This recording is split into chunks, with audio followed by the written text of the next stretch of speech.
दो मुख्य अवतार जिनकी बात कल कही गई थी, भगवान राम, भगवान कृष्ण। एक अवतार भगवान राम का मर्यादा पुरुषोत्तम अवतार कहा गया है, और एक अवतार भगवान कृष्ण का वो लीला पुरुषोत्तम अवतार है। लीला पुरुषोत्तम अवतार है भगवान कृष्ण का। प्रारंभ से लेकर लीलाएं, हर अदा लीला, हर भाव लीला, हर स्वभाव लीला। और यहां कुरुक्षेत्र के युद्ध क्षेत्र में आकर, धर्म क्षेत्र तो है ही, लेकिन इस समय युद्ध भूमि है, यहां भी आकर उस लीला पुरुषोत्तम को एक अलग सी लीला की सूझ आई। लगा कि अब लीला संवरण करने का समय महाभारत युद्ध के बाद बहुत अधिक नहीं रहेगा। इससे पहले कि इस शरीर के द्वारा जो अवतार के रूप में यहाँ आया हूँ, लीला संवरण हो, कोई ऐसी लीला विश्व के सामने, कोई ऐसी एक लोकोपकारी लीला प्रस्तुत की जाए जो युग युगांत की अमर प्रेरणा बन जाए। और तब अर्जुन ने कहा, मैं सामने देख सकूं कौरवों को।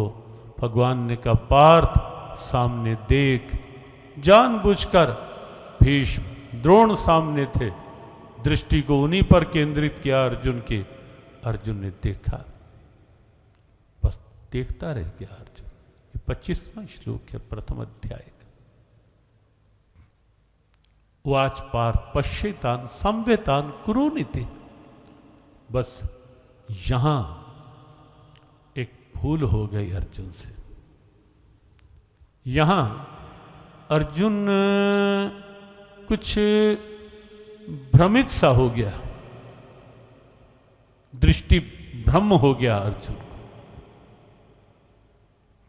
देखना क्या था और दृष्टि पहुंच कहां गई।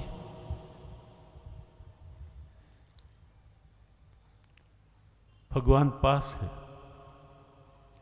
भगवान कृष्ण सारथी बनकर बैठे हैं, बिल्कुल निकट।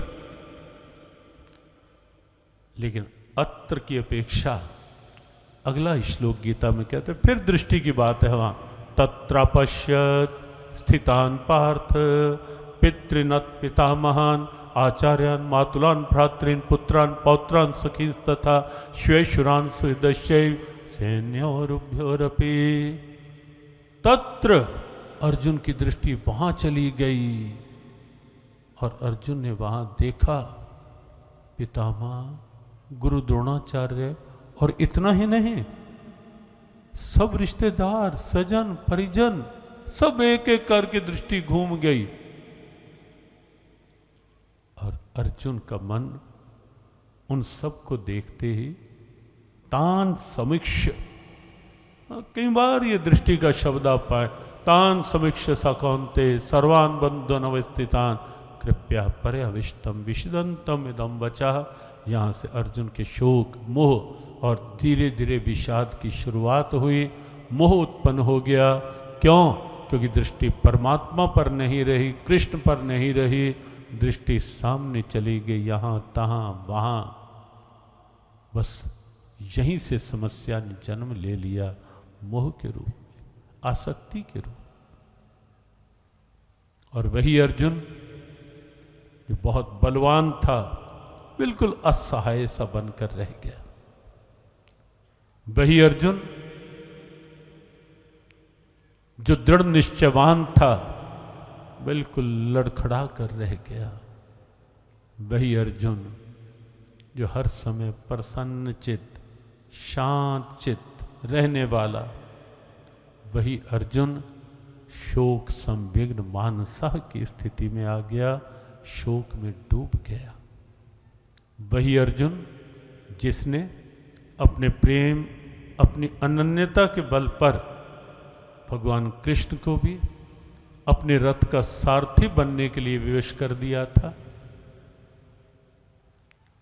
लगाम थमा दी थी। भगवान नीचे के आसन पर बैठ गए थे और अर्जुन को अपने से ऊपर वाले आसन पर बिठा लिया था। रथ की स्थिति आप जानते हैं, सारथी का आसन नीचे होता है, रथी का आसन ऊपर होता है। वही अर्जुन, गीता जी का अंतिम श्लोक, रथोपस्थ उपाविशत, रथ के पिछले भाग में जा गिरा।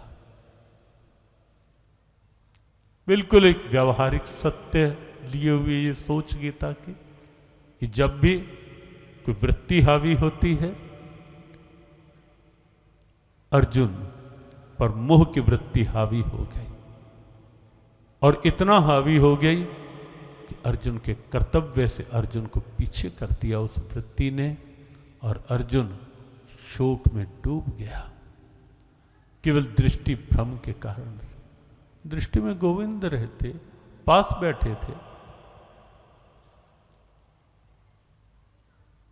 हम सबके भी निकट तो वही है ना, लेकिन हम उसे नहीं देख पाते।